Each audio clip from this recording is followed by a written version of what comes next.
നമസ്കാരം. ജസ്റ്റിസ് ഹേമ കമ്മിറ്റിക്ക് മുന്നിൽ ഹാജരായവരിൽ മമ്മൂട്ടിയും മോഹൻലാലും അടക്കമുള്ള സൂപ്പർ താരങ്ങളും ഉണ്ടെന്ന് റിപ്പോർട്ടുകൾ.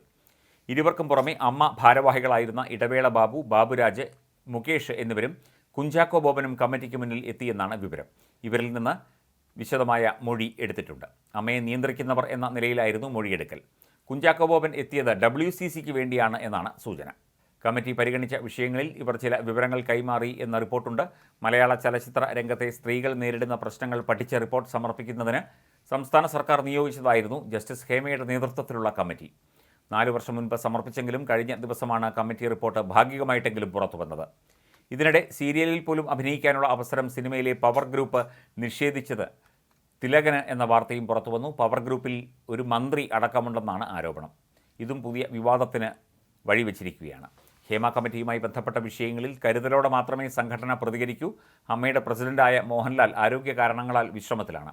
മോഹൻലാൽ സജീവമായ ശേഷം പ്രതികരിക്കാം എന്ന സന്ദേശമാണ് അമ്മ നൽകുന്നത്. ഹേമ കമ്മിറ്റി റിപ്പോർട്ട് വലിയ തോതിൽ ചർച്ചയാകുന്നതിൻ്റെ ആശങ്ക താരസംഘടനയിൽ ഉണ്ടെന്നാണ് പുറത്തുവരുന്ന വിവരം. ഫെഫ്കയും ഈ വിഷയത്തിൽ പ്രതികരിച്ചിട്ടില്ല. മലയാള സിനിമയിലെ എക്കാലത്തെ മികച്ച നടനായ തിലകനുണ്ടായ ദുരനുഭവമാണ് സ്ത്രീകൾക്കെതിരെയുള്ള അവഗണനയ്ക്കും പീഡനത്തിനും ഒപ്പം ഹേമ കമ്മിറ്റി ചർച്ചയാക്കിയത് എന്നാണ് റിപ്പോർട്ട്. കമ്മിറ്റിക്ക് മുന്നിൽ മൊഴി നൽകിയ ഒന്നിലേറെ പേർ തിലകൻ സംഭവം കമ്മീഷന് മുന്നിൽ നിരത്തി. മറ്റൊരുവൾ എന്ന സീരിയലിൽ അഭിനയിക്കുന്നതിൽ നിന്നാണ് വർഷങ്ങൾക്ക് മുൻപ് തിലകനെ ആത്മ എന്ന സംഘടന വിലക്കിയത്. ആത്മ എന്ന സംഘടനയുടെ അധ്യക്ഷനാണ് ഇതിന് പിന്നിൽ എന്ന ഹേമ കമ്മിറ്റി റിപ്പോർട്ടിലുണ്ട്.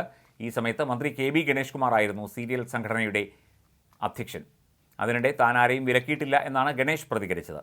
തിലകന് അധികാരശക്തിയുള്ള സിനിമാ കേന്ദ്രങ്ങളിൽ നിന്ന് അവഗണനയുണ്ടായി എന്ന് മകൾ സോണിയ തിലകനും പ്രതികരിച്ചു. താരസംഘടനയായ അമ്മയെ പ്രതിക്കൂട്ടിൽ നിർത്തിയാണ് ആരോപണങ്ങൾ. തിലകനെ പുറത്താക്കാൻ കാട്ടിയ ആർജവം എന്തുകൊണ്ട് ഇപ്പോൾ താരസംഘടനയായ അമ്മ കാട്ടുന്നില്ല എന്ന ചോദ്യമാണ് സോണിയ ഉയർത്തിയത്. ഈ വിവാദത്തോട് അമ്മ പ്രതികരിച്ചിട്ടില്ല. മഞ്ജു വാര്യരും മൗനം തുടരുകയാണ്. മലയാള സിനിമയിലെ ലേഡി സൂപ്പർ സ്റ്റാറുകളിൽ പ്രമുഖയായ ഇവരെ വെട്ടിലാക്കി ഹേമ കമ്മിറ്റിയിലെ പരാമർശങ്ങൾ വലിയ രീതിയിൽ ചർച്ചയായിട്ടുണ്ട്. ഇതിനൊപ്പം ഹേമ കമ്മിറ്റി റിപ്പോർട്ട് പുറത്തുവരാതിരിക്കാൻ സിനിമയിലെ വനിതാ കൂട്ടായ്മയായ WCCയിലെ സ്ഥാപക അംഗം സമ്മർദ്ദം ചെലുത്തിയെന്ന മുൻമന്ത്രി AK ബാലൻ്റെ പ്രസ്താവനയും ഈ നടിക്ക് എതിരായി വ്യാഖ്യാനിക്കപ്പെട്ടു. കൊച്ചിയിൽ നടി ആക്രമിക്കപ്പെട്ടതോടെയാണ് സിനിമയിലെ പ്രശ്നങ്ങൾ പുകയുന്നത്. പൾസർ സുനിയാണ് പീഡനം നടത്തിയത് എന്ന് വ്യക്തമായ സമയത്തായിരുന്നു ഗൂഢാലോചന തിയറി സിനിമയ്ക്കുള്ളിൽ നിന്ന് ഉയർന്നത്. ഇതോടെ WCC രൂപപ്പെട്ടു. ഇതിന് നേതൃത്വം നൽകിയ പ്രമുഖയെയാണ് ഹേമ കമ്മിറ്റിയിലെ പരാമർശം പ്രതിക്കൂട്ടിലാക്കുന്നത്. ഇത് മഞ്ജു വാര്യർക്ക് എതിരാണെന്നാണ് വിലയിരുത്തൽ. സിനിമയിലെ യാഥാർത്ഥ്യങ്ങൾ വിളിച്ചു പറഞ്ഞതിൻ്റെ പേരിൽ WCC അംഗങ്ങളെ വിലക്കുന്ന സാഹചര്യമുണ്ടായെന്ന് ഹേമ കമ്മീഷൻ റിപ്പോർട്ട് വിശദീകരിക്കുന്നുണ്ട്. അഭിനേതാക്കളുടെ സംഘടനയായ അമ്മയ്ക്കും സിനിമയിൽ ചൂഷണങ്ങൾക്കും എതിരെ സംസാരിച്ചതിന് അവരെ വാസ്തവത്തിൽ സിനിമയ്ക്ക് പുറത്തു നിർത്തുകയായിരുന്നു. WCC അംഗങ്ങളെ സിനിമയിൽ അഭിനയിക്കാൻ അനുവദിക്കുന്നില്ല എന്ന് ഒട്ടേറെ പുരുഷന്മാർ പരസ്യമായി പറഞ്ഞതായി അംഗങ്ങൾ പറയുന്നു. WCCയുടെ സ്ഥാപക അംഗമായിരുന്ന ഒരു നടിക്ക് മാത്രമാണ് അവസരങ്ങൾ ലഭിച്ചത്.